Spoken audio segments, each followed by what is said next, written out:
तो साला बॉसचा चमचा HR बोलतो गणपतीला सुट्टी नाही देणार.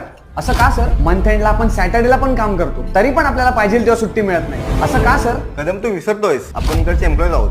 आणि तुम्ही विसरता की टार्गेट पण आपणच पूर्ण करतो. JFM मध्ये मॅनेजर लोक तर मजा करतात, पण ओटीच्या नावावर आपली फाडली जाते. ए कदम गप्पस, तुझं तिकीट कन्फर्म होणार आहे म्हणून जास्त उडू नकोस. तू गप्रे, तुझं जर कामच आहे बॉसची ऐकणं. कदम आपण ऑफिससाठी आहोत, ऑफिस आपल्यासाठी नाही आहे. आपल्याला रूल्स प्रमाणेच वागावं लागणार. घंटा रूल्स आपण ठरवलं तर हे टेंडर काय या कंपनीचा एक पण प्रोजेक्ट अप्रूव्ह होणार नाही. आणि तुम्ही तर TL आहात ना, तुम्ही सांगा ना त्या HR ला सुट्टी द्यायला. वर्षभर आपण मनापासून काम करतो आणि हा HR बरोबर गणपतीच्या वेळीच पॉलिटिक्स करतो. तो सुट्टी देत नाही हे इम्पॉर्टंट नाहीये, त्याने सुट्टी नाही दिल्यावर तुम्ही काय करता हे इम्पॉर्टंट आहे. 11 तास बाकी आहेत माझी तिकीट कन्फर्म व्हायला. जातोय मी त्या HR ला भिडायला एकटा. मी लोक असेच डुंगणात शेपूट घालून उभे राहा, पण मी गणपतीला गावी जाऊन आजीच्या डोळ्यात डोळे घालून बोलतले, किलोय तुझं लेख पडात काम दे, तो पण एकटो.